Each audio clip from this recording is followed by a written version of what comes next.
개그맨과 체험 실화 20대 여성 간병사의 공포 증언. 주인공 김민지 24세 간병사. 배경 2019년 부산 계금동. 딜. 운명의 시작. 급작스러운 의뢰. 늦은 밤 11시 간병사 민지에게 긴급 전화가 걸려온다. 평소 단골 중개업체에서 내일 아침부터 바로 들어가야 하는 케이스가 있다며 다급하게 연락한 것이다. 환자는 80대 할머니로 계금동 단독주택에서 혼자 살고 있다고 했다. 왜 이렇게 급하게요? 민지가 묻자 중개업체 직원은 잠깐 머뭇거리며 이전 간병사가 개인 사정으로 갑자기 그만뒀어요 라고 답했다. 하지만 그 목소리에는 뭔가 숨기는 듯한 어조가 섞여 있었다. 평소보다 높은 급여 조건과 3일만 버텨주면 된다는 말에 민지는 수락했다. 다음날 아침 민지는 계금동 골목 깊숙한 곳에 위치한 낡은 단독주택 앞에 섰다. 1980년대에 지어진 듯한 회색 시멘트 건물은 페인트가 곳곳에서 벗겨져 있었고 대문 앞에는 죽은 화분들만 어지럽게 놓여 있었다. 이상하게도 한낮인데도 집 주변만 유독 어둡고 쌀쌀했다. 집 앞에 서자마자 민지의 등골이 서늘해졌다. 20년 넘게 살아오면서 처음 느껴보는 기묘한 기운이었다. 마치 누군가 뒤에서 지켜보고 있는 듯한 느낌에 여러 번 뒤를 돌아봤지만 아무도 없었다. 그냥 낡은 집이라 그런가 보다 스스로를 다독이며 초인종을 눌렀다. PART. 첫 만났을 할머니의 경고. 문을 연 할머니의 첫 인상은 충격적이었다. 80대라고 들었지만 얼굴은 her숙하게 야위어 있었고 눈동자에는 공포가 가득했다. 가장 이상한 것은 할머니가 계속해서 집안 구석구석을 힐끗힐끗 쳐다본다는 점이었다. 아가씨, 여기서 일하기 전에 한 가지만 꼭 기억해요. 할머니가 민지의 손을 꽉 잡으며 떨리는 목소리로 말했다. 밤 12시부터 새벽 3시까지는 절대 거실로 나오면 안 돼요. 그리고 2층으로는 올라가지 마세요. 아무리 이상한 소리가 들려도 민지는 할머니의 말을 농담으로 여겼다. 치매 초기 증상이거나 혼자 사는 노인의 불안감 때문이라고 생각했다. 하지만 할머니의 표정은 진지했고 손은 계속해서 떨리고 있었다. 첫날 낮 시간은 평범했다. 할머니는 거의 침대에서만 지냈고 민지는 간단한 간병 업무를 처리했다. 그런데 해가 지기 시작하자 할머니가 갑자기 불안해하기 시작했다. 아가씨, 오늘은 꼭 방 안에만 계세요. 제발. 간절한 목소리였다. 저녁 10시쯤 민지는 할머니 방 옆 작은 방에서 휴식을 취하고 있었다. 그런데 갑자기 위층에서 발소리가 들리기 시작했다. 쿵, 쿵. 무거운 발걸음이 천장을 가로지르고 있었다. 할머니는 분명 1층에만 산다고 했는데 PART 3. 첫 번째 마스 금기를 어긴 호기심. 발소리는 계속됐다. 처음에는 간헐적이었지만 시간이 지날수록 더 자주, 더 크게 들렸다. 민지는 참을 수 없어 할머니 방으로 들어갔다. 할머니 위에서 소리가. 하지만 할머니는 이미 이불을 뒤집어 쓰고 웅크리고 있었다. 들으면 안 돼요. 모르는 척 해야 해요. 할머니의 목소리는 거의 속삭임에 가까웠다. 자정이 되자 집안 분위기가 완전히 바뀌었다. 마치 다른 공간으로 이동한 듯한 느낌이었다. 공기가 무겁고 차갑게 변했고 귀가 멍멍해졌다. 가장 소름 끼쳤던 것은 갑자기 거실에서 TV 소리가 들리기 시작한 것이다. 민지는 분명 TV를 끈 기억이 있었다. 그런데 지금 희미하게 들리는 소리는 아이들이 웃는 소리였다. 아니, 정확히는 웃는 듯 하지만 섬뜩한 느낌의 소리였다. 마치 무언가가 아이들의 웃음소리를 흉내내고 있는 것 같았다. 호기심을 참지 못한 민지는 결국 방문을 살짝 열고 거실을 내다봤다. TV는 꺼져 있었지만 화면에서 희미한 빛이 나고 있었다. 그리고 소파에 뭔가가 앉아있는 것 같았다. 희미한 실루엣이었지만 분명 사람 같은 형태였다. 그것도 아이 크기에. 민지가 더 자세히 보려고 고개를 내밀던 순간 그 실루엣이 천천히 고개를 돌려 민지를 쳐다봤다. 두 개의 새까만 구멍 같은 눈이 민지와 마주쳤다. 민지는 비명을 참고 재빨리 문을 닫았다. PART 4. 과거의 진실 이웃의 증언. 다음날 아침 민지는 심한 두통과 함께 잠에서 깼다. 어젯밤 일이 꿈이었기를 바랐지만 할머니의 창백한 얼굴을 보니 현실이었음을 깨달았다. 많이 무서웠죠? 할머니가 걱정스럽게 물었다. 민지는 참지 못하고 할머니에게 이 집에 대해 물어봤다. 할머니는 한참을 망설이다가 입을 열었다. 30년 전 이 집에서 끔찍한 일이 일어났어요. 위층에 살던 가족이 모두 죽었어요. 아버지가 먼저 이상해지기 시작하더니 할머니의 말에 따르면 당시 2층에 살던 가족은 부모와 7살 아들이었다. 아버지가 갑자기 이상한 행동을 보이기 시작했고 어느 날 밤 가족 모두를 해치고 자신도 목숨을 끊었다고 했다. 그 이후로 2층에는 아무도 살지 않았고 할머니 혼자 1층에서만 지내고 있다는 것이다. 점심시간에 민지는 근처 슈퍼에 장을 보러 나왔다. 가게 사장 아줌마와 이야기를 나누던 중 우연히 그 집 얘기가 나왔다. 어머, 아가씨가 그 집에서 간병하고 있다고? 세상에. 아줌마의 표정이 순간 굳어졌다. 그 집은 이 동네에서 유명해요.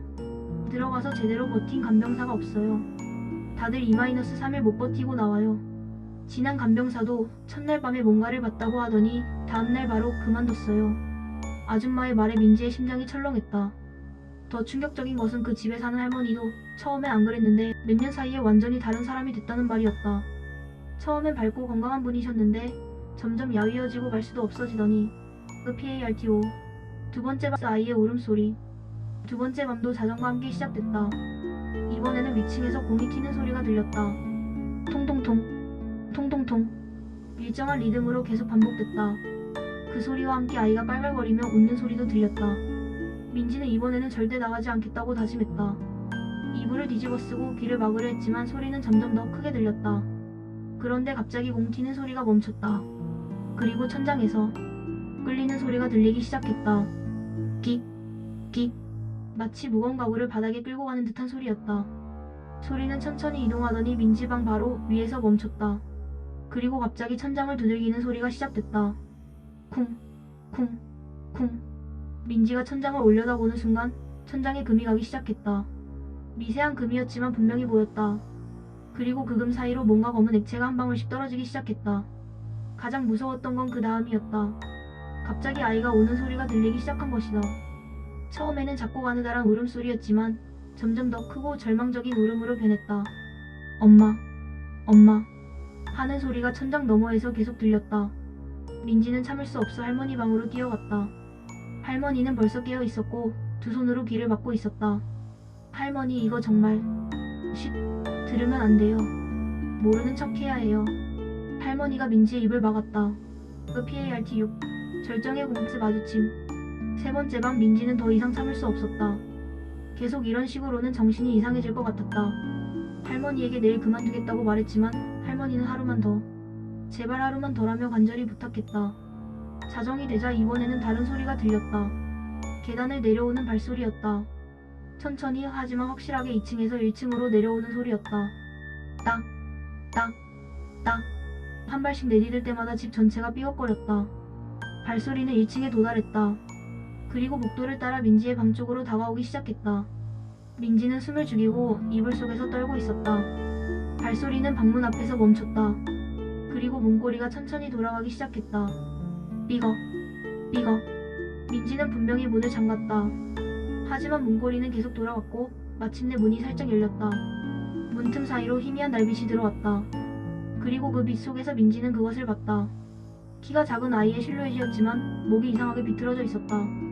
그리고 그 얼굴은 얼굴이라고 할 수 없을 정도로 일그러져 있었다. 그것이 민지를 향해 한 걸음씩 다가오기 시작했다. 민지는 비명을 지르려 했지만 목소리가 나오지 않았다. 그것이 침대 바로 앞까지 왔을 때 갑자기 할머니의 목소리가 들렸다. 가세요. 가라고요. 할머니가 복도에서 소리치고 있었다. 그 순간 그것이 사라졌다. 마치 연기처럼 순식간에 사라져버렸다. 민지는 그제야 비명을 지르며 할머니 방으로 뛰어갔다. PART7. 진실의 폭스 할머니의 고백. 다음날 아침 민지는 더 이상 버틸 수 없다고 선언했다. 하지만 할머니가 갑자기 무릎을 꿇으며 제발 듣고 가세요 라고 말했다. 그리고 30년 동안 숨겨왔던 진실을 털어놓기 시작했다.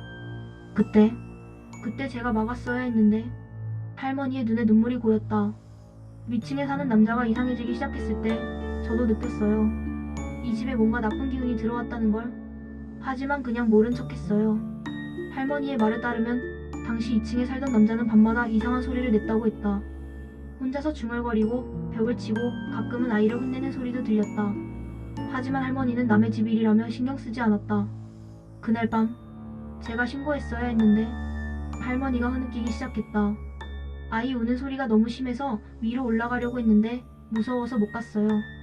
그리고 다음날 경찰이 와서. 가장 충격적인 사실은 그 아이가 할머니와 같은 이름을 가지고 있었다는 것이다.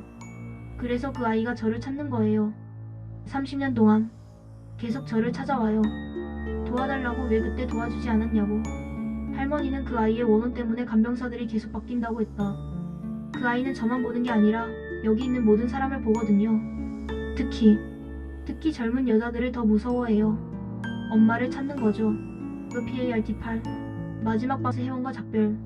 민지는 떠나려고 했지만 할머니의 간절한 부탁에 마지막 하루만 더 머물기로 했다. 제발 오늘 밤만 제가 그 아이와 이야기해볼게요. 30년 만에 할머니의 목소리에는 결의가 담겨 있었다. 마지막 밤이 되자 할머니는 평소와 다른 행동을 보였다. 2층으로 올라가는 계단 앞에 촛불을 켜놓고 작은 상을 차렸다. 아이가 좋아했을 만한 과자와 우유, 그리고 작은 장난감을 올려놓았다. 준호야. 할머니가 계단을 향해 부르기 시작했다. 할머니가 미안해. 그때 도와주지 못해서 정말 미안해. 할머니의 목소리는 떨리고 있었지만 진심이 담겨 있었다. 자정이 되자 집안 공기가 다시 차갑게 변했다. 하지만 이번에는 뭔가 달랐다. 위층에서 발소리가 들렸지만 이전처럼 위협적이지 않았다. 마치 망설이는 듯한 걸음이었다.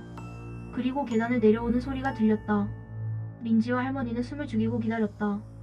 마침내 그 아이가 나타났다. 이번에는 무섭게 일그러진 얼굴이 아니라 평범한 7살 아이의 모습이었다. 다만 목에는 선명한 상처가 있었고 얼굴은 창백했다. 할머니가 아이를 향해 손을 내밀었다. 준호야, 할머니가 늦었어. 정말 미안해. 아이는 처음에 경계하는 듯했지만 점차 할머니에게 다가왔다. 그리고 할머니의 품에 안겼다. 그 순간 집안에 따뜻한 빛이 감돌았다. 30년 동안 이 집을 지배했던 차가운 기운이 사라지고 평온함이 찾아왔다. 아이는 할머니를 한 번 더 안아주고는 천천히 사라져갔다. 이번에는 정말로 영원히. 다음날 아침 할머니의 얼굴에는 30년 만에 처음으로 평화로운 미소가 떠올랐다. 그리고 민지에게 이제 괜찮아요.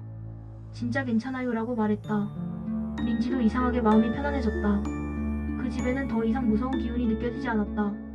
민지는 그 일 이후로 간병일을 계속했지만 그만큼 강렬한 경험은 다시 하지 않았다. 하지만 가끔 밤에 혼자 있을 때면 그 아이의 마지막 모습이 떠오른다. 무섭기보다는 안타까운 마음이 든다. 그리고 생각한다. 어른들의 무관심이 얼마나 큰 상처를 남기는지.